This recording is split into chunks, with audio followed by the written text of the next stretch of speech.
Hello, and welcome to How to Start Up, a podcast for anyone starting a company in 2020. This is a collection of conversations with people who have all successfully started, run, and even sold their own companies, sharing not only professional but personal experiences on what we should be doing now, next, or never. In this episode, we hear from Uwern Jong, experientialist-in-chief and co-founder of OutThere magazine. For those who have not yet discovered it, OutThere is an award-winning luxury and experiential travel inspiration journal rooted in diversity, discovery and discernment. Uwern talks about why being on your own clock enables a whole new autonomy in how you work, and why adopting the slow road may be more rewarding in the end, and why taking time away from work can have a really big impact. Hi Uwern, thank you so much for joining How to Start Up today. It would be wonderful if you could give a little bit of a background as to who you are and what your company is and when you started it. Hello, Jules. Oh, Uwern, hi. Do you like my sultry podcast voice? I know, I've never heard this side of your voice before. No, I don't. I'm blushing. Okay, so back to the intro. Absolutely no problem. I am Uwern Jong. I am proud to be experientialist-in-chief of OutThere. Quite simply, OutThere is the world's leading luxury and experiential travel magazine for LGBT plus people and their friends. Why did you start the company? Well, OutThere stems from a love of travel, really, and I've been traveling all my life. I'm just one of those sort of nomadic people. My dad was an architect, and my family, I guess we got to do some traveling around the world when I was little. When he was working, I wasn't in school. He had a couple of hotel projects, so from a really young age, I picked up a keen eye for hospitality. And a love for hotels as well. And a love for hotels, absolutely. And he very much wanted me to follow in his footsteps to be an architect, and that just wasn't me. So I knew it wasn't me, but I knew I was keen on tourism. As time passes, sometimes you've got to take the long way around to get where you want to. In my industry, you call it slow travel. So after 10 years of working in integrated marketing and comms, as a young entrepreneur in a creative agency, I was fortunate enough to sell my part of the business back and with the proceeds take myself off traveling. I started to realize there wasn't really inclusive travel media and advice for people like me. I didn't identify or see myself in what was rather undiverse mainstream travel publications back in those days. And even the magazines for the LGBT community that I subscribed to was so focused on how I was supposed to live my life as a stereotypical gay person. And frankly, I'd also fancied going over to the other side. I spent years talking about stories and pitching to media, and I always thought I could do this. So my business partner, Martin, who was already working in magazine publishing, presented the idea of creating a luxury travel magazine together. The rest is history, really. And it's been 10 years now, hasn't it? It has been 10 years, 10 roller coaster years. But you know what? 10 years of amazing journeys, and I wouldn't change any of it. Maybe some of it. Okay. Is there anything you go back and do differently? No, you want to get to the place that you are without having experienced some of those things. So even if I had the time machine to go back and change that, that means I couldn't necessarily be in the position that I was today. So actually, it's all part of the journey, and you've got to take some of the sour bits with the with the sweet. Because you started the magazine in print and presumably digital at the same time. Yes, I mean everything happened all at once. I came from an agency where we had 40 people running around doing stuff to literally just me and Martin, my business partner, who was also my partner in life at the time. It's a baptism of fire because you've literally suddenly got to do everything yourself. And what was it you did first? Is there one thing that you look back on and go, that was a really good first foundation step?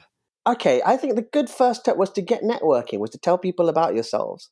And actually, you know what? I learned that from my first business. When we sort of set up my first marketing business, there were three of us. We got our heads down and we beavered away, being eager beavers to do what we wanted to do. We just worked and worked and worked and worked and worked. And I realized maybe a year in that nobody knew who we were. We were doing good work, but we weren't really shouting about ourselves. And, I think as Brits, sometimes we're a little bit shy in that way about talking about ourselves. Maybe we're more humble than, say, our American counterparts. But actually, one of our biggest sort of clients, one of our biggest first pieces of work as OutThere was in America. And that was an interesting baptism of fire. And I think that taught us a lot. It taught us about the power of networking, and networking not about who you know or who you're going to find, who you're going to meet. It's about who those people know as well, and the world that opens up to you by just sort of joining up the dots and meeting lots of people who can then introduce you to other people because they know what you're doing and who you are. So yeah, I think if there was a top tip, don't forget to tell people about yourself, what you do and who you are, because it's very easy to do that. And I've found you can get completely bogged down in the actual work, but to actually carve out dedicated time to do that and get the word out. And then, as you said, the economies of scale will flow. I think I wanted to say as well, don't be afraid of leaning on friends. I was a little scared to do that. And I think in hindsight, I wish I wasn't. I wish I got to my friends quicker, because it's actually your friends and your family that do want to sort of jump in and help. So yeah, definitely don't be afraid to lean in on friends. And put your hand up. Until you put your hand up, people don't know you may need help. Absolutely. And in the age of Google, you try to do everything yourself. You Google everything yourself. It's like, and sometimes Google, in its wealth of information, can be quite overwhelming and sort of puts you in a space where you're like, oh my God, I can't do this. When actually what you need to do is turn around to a friend that's an accountant, or a friend that's a lawyer, or a friend that's in marketing or PR or IT, which was my big thing, getting to learn tech and all that kind of stuff. And I think I could have solved those problems quicker and easier. I mean, I've been telling Mum all the time that Google is her best friend, and don't call me or my brother, try Google. And actually, she might have a point that if you turn to friends first, you might get a quicker and better answer. Yeah, or at least they can point you in the right direction. People have been through the same issues, and they can actually sort of demystify a lot of what's out there in the world and get you to the place quicker. What is it you love the most about being self-employed? I mean, it's a loaded question. That's a loaded question. What do I love most about being self-employed is being on my own clock. I find it very difficult to work for people because I just have my own way of doing things. Not in the way that I'm bloody-minded. Maybe people will say I'm bloody-minded, but it's just in the way I do things. I like to take things at my own pace. And in this sort of more corporate world, I guess, or if you're working for someone, you don't always have that luxury of that time, because you've got an objective to meet, you've got a goal to meet, and you've got to get there quick. I think being on your own clock is a luxury, but it's also a good sort of motivator to help you sort of manage your time better in the way that, delivers the best result for you, rather than in a way that's been prescribed to you. What would you have said is the most surprising thing you've learned about yourself since becoming your own boss? I would say the most surprising thing is that I can do a lot more than I thought I could. My abilities actually stretch further, and my brain had the capacity to do things that I didn't think was possible. And is that because the whole jack of all trades and master of them too, you've had to put yourself into situations you never thought you would ever be in, and then you've done it, you worked it out? Absolutely. Or you learn things along the way, and you gain this knowledge, and it may be somewhere that you've never looked at before, something you've never had to look at before, because you've had an accountant, or you've had a lawyer, or you've had all these people reading documents for you and explaining in layman's terms, or the simplest terms possible, what it is. And what is it you enjoy the least about being self-employed? Working for the company in which you run is challenging, because firstly you've got to look. There's a lot of people you have to look after. When it is your company, it's your family. Their happiness and their success is also your happiness and success. I guess this is a common one, but the irregularity of income. Income can be irregular. Some months it can be far better than you would ever dreamt it would, and some months it could be nothing at all. And how do you manage that sort of sometimes anxiety around that? I think in the past I used to get very anxious about it, and now I'm taking a little bit of a que sera, sera attitude. Whatever will be, particularly in this pandemic age.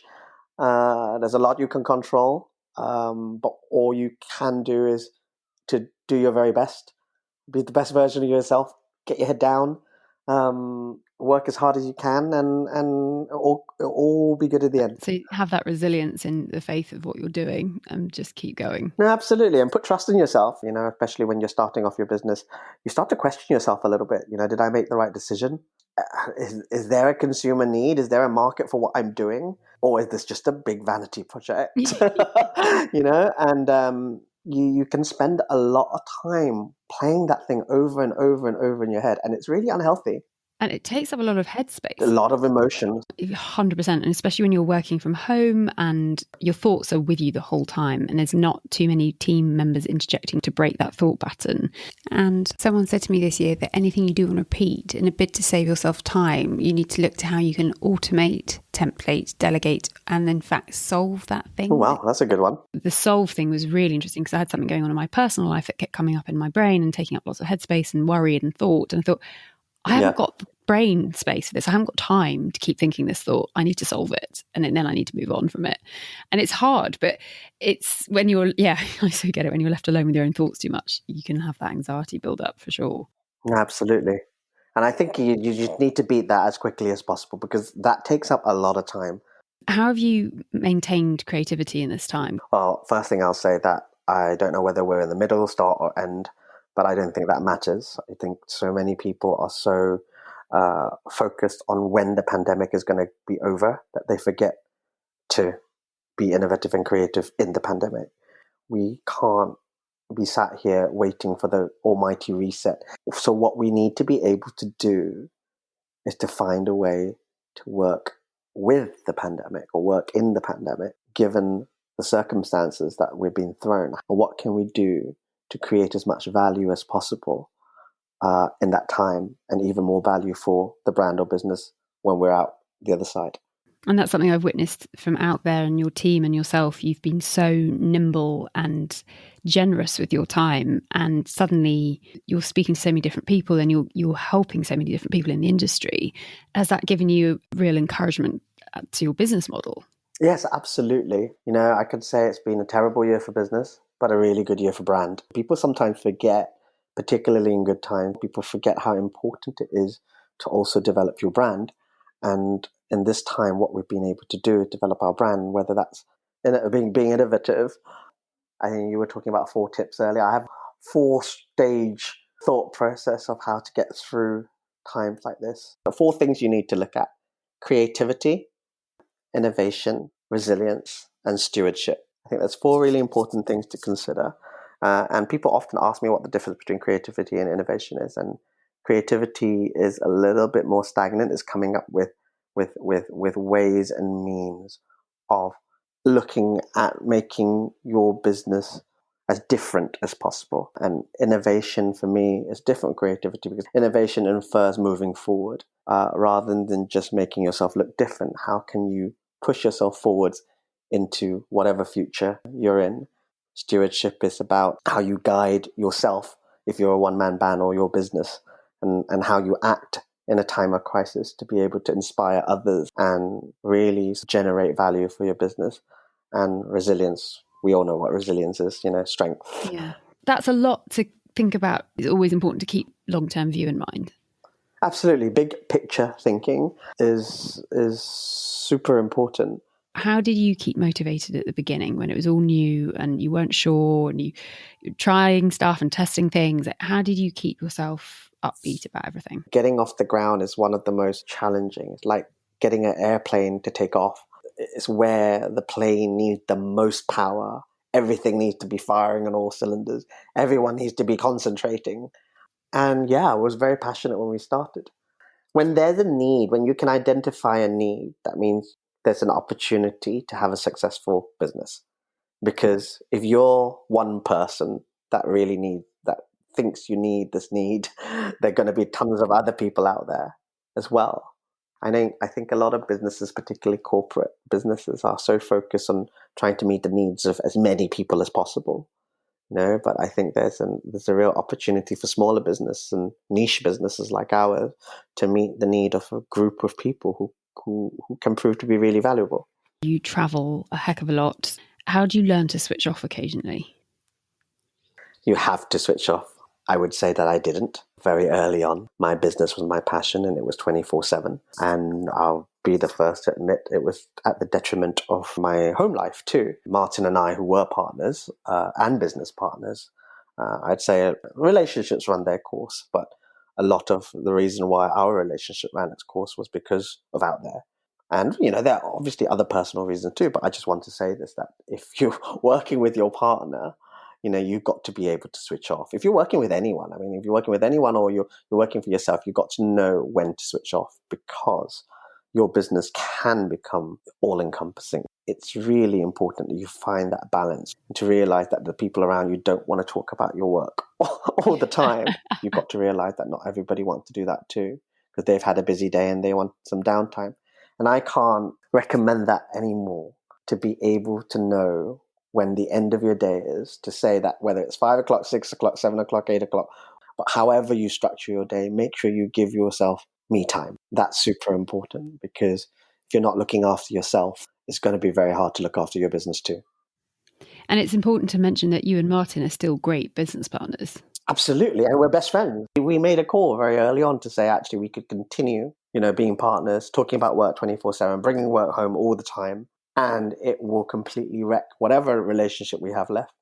So let's find a way to make this better, to be able to make that personal split and carry on as business partners and best friends is super important. For me, yeah, I hear you on that. It's carving out time, doing hobbies, doing things outside your day-to-day work, that when you do see a friend or a family member, you have something else to talk about that isn't just work. Yeah, well, it's scheduled social time. I get it, because there's a great opportunity to network and there's a great opportunity to exchange ideas, but schedule that as work. Say, this is a work meeting, call someone up, say, I want an hour of your time over a drink to talk about work.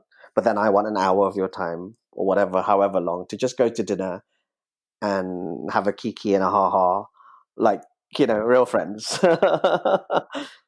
Lastly, is there one golden nugget piece of advice that you would want to offer someone starting a new company? Don't be afraid of the long road, because sometimes things can take time. Because, there's this whole world of public speakers on entrepreneurship at the moment. They'll talk to you about how they got from A to B really quickly. And that doesn't always happen. Ooh, sometimes you've got to take the long way around. In your slow travel, you pick up a lot of stories and you pick up a lot of experience that you wouldn't do if you got from A to B very quickly. You've sometimes got to set yourself off on a long road, and it might have bridges and tunnels, and some of it might be hanging off a cliff, and some of it might be a 4-lane motorway, very comfortable on that proverbial road to where you want to get to. But everyone has a different way of coming at it. So there's no right way. Don't be swayed by people that are telling you there's a quick way to get from A to B, or there's a right way to do things. And I'll add to that, though, the complete opposite side to that. Trust your gut, and sometimes when your head gets filled up with all these ideas or other people's successes, you lose sight of what you were trying to get to start with. Thank you, Uwern. That was really, really insightful. I really appreciate your time too. Thank you for having me, Juliet. This was wonderful. I hope it was useful. Thank you, and I hope to see you and speak to you very soon.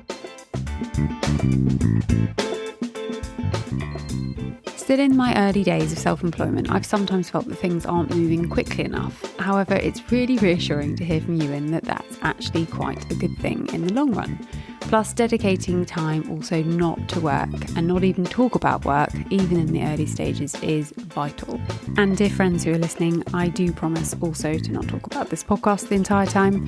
However, I would just like to say a huge thank you to everybody who has rated and reviewed the podcast. It has just ranked number 5 in Apple's entrepreneurial category, which is so lovely to see that it's reaching the right people. If you'd like to contact Uwern, you can find his details in the show notes, along with a written recap of all the advice he has shared. Thank you for listening to How to Start Up, hosted by me, Juliet Fallowfield, founder of PR consultancy for startups, Fallowfield & Mason.